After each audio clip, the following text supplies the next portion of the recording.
Bienvenue à ce bulletin d'information, mesdames et messieurs, bonsoir. La Commission électorale nationale indépendante a lancé ce jeudi 16 février l'opération de révision du fichier électoral dans la troisième ère opérationnelle qui comprend les provinces de la partie est et orientale de la République démocratique du Congo. Ajoute à cela le Canada et les États-Unis d'Amérique qui démarrent ces opérations avec 3 jours de retard, soit le 19 février prochain. Martin Kembe pour le reportage.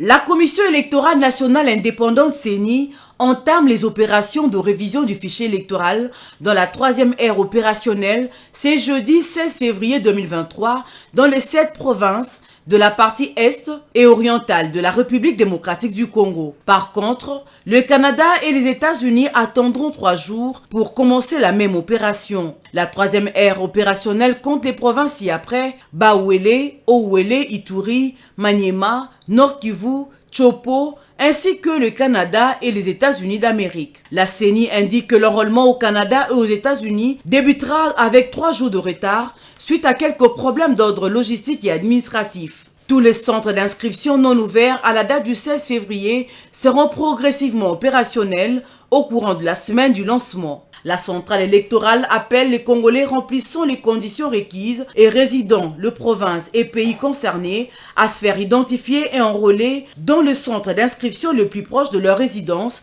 dans leur groupement ou commune et dans les centres installés au sein des représentations diplomatiques de la République démocratique du Congo, au Canada et aux États-Unis d'Amérique. La CENI invite par ailleurs les autorités des entités et les pays susmentionnés de bien vouloir faciliter le bon déroulement des opérations d'identification et d'enrôlement des électeurs dans cette dernière ère opérationnelle. Il faut noter que l'accès au centre d'inscription pour l'identification et l'enrôlement des électeurs est totalement gratuit au pays et à l'étranger. Dans le même chapitre, les citoyens du Nord Kivu et de l'Ituri disent non au processus électoral en cours dans un contexte sécuritaire très chaotique. Pour eux, la priorité des provinces du Nord Kivu et de l'Ituri reste la paix que l'enrôlement dans un contexte sécuritaire incertain. Suivez Hervé Amani, membre de Filimbi, joint au téléphone par Muriel Monsa. La population du Nord Kivu et de l'Ituri s'oppose contre le processus électoral. C'est pour des raisons qui sont motivées, des raisons justes et nobles.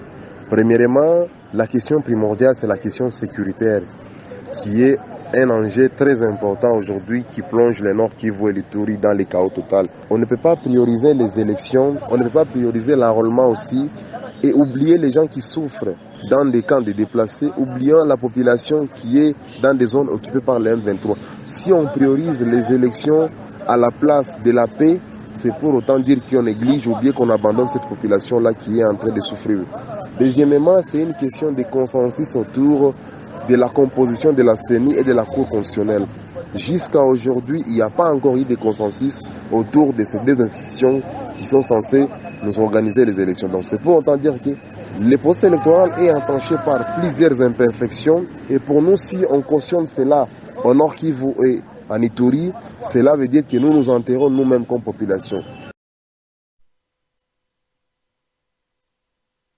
Hervé Amani, membre du mouvement citoyen du Nord Kivu et de l'Ituri. Bien autre chose à présent, plusieurs sites à Kinshasa font l'objet d'éventuelles démolitions. C'est ce que renseigne la décision des ministères d'urbanisme et habitat ainsi que celui des affaires foncières. Cela est motivé par des constructions anarchiques dans différentes circonscriptions foncières de la ville-province de Kinshasa. Suivez.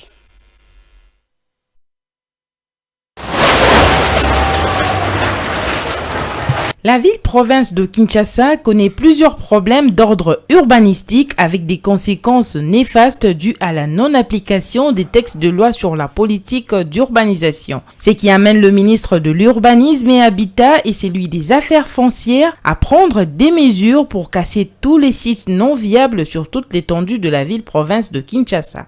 Parmi les sites prévus pour une démolition éventuelle dans la circonscription foncière de Lukunga, il y a la commune de la Gombe, l'enceinte de l'Athénée de la Gombe, l'enceinte de l'Athénée de la Gare, concession de l'Académie des Beaux-Arts, Petit Pont au niveau de la rivière Gombe, le long de la voie ferrée dans le quartier Sosimat. En Galima, les sites visés sont les cercles épiques de Kinshasa, la concession de l'Institut national des statistiques, le long de la rivière Mapenza et Basoko, la bande de terre longeant du Tex Africa, le long de la rivière Gombe et l'entrée Montfleury. À Moamba, par contre, il y a la concession Sokopao, Onatra, l'emprise de la route de poids lourds, où toutes les grandes entreprises agrandissent leurs concessions. Dans la commune de Lemba, la construction sur l'emprise de l'avenue Bypass vers Salongo. Circonscription foncière de Lafuna, commune de Bondalungwa, triangle pépinière Bakayaou à côté du Fonds social de la République, affaires sociales EP 1 et 2 Makelele, Selembao, marché de la Libération, quartier Maïmbi, institut littéraire. Circonscription foncière de Lachangu, commune de Njili,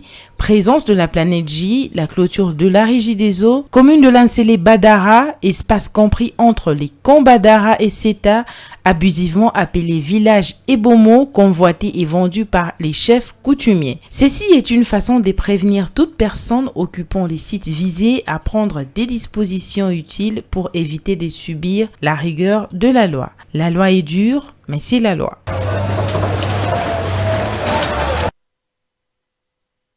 Bulletin d'information, le rendez-vous est pris à 19h juste avec Rente Luela pour le compte de grande du journal. Au revoir.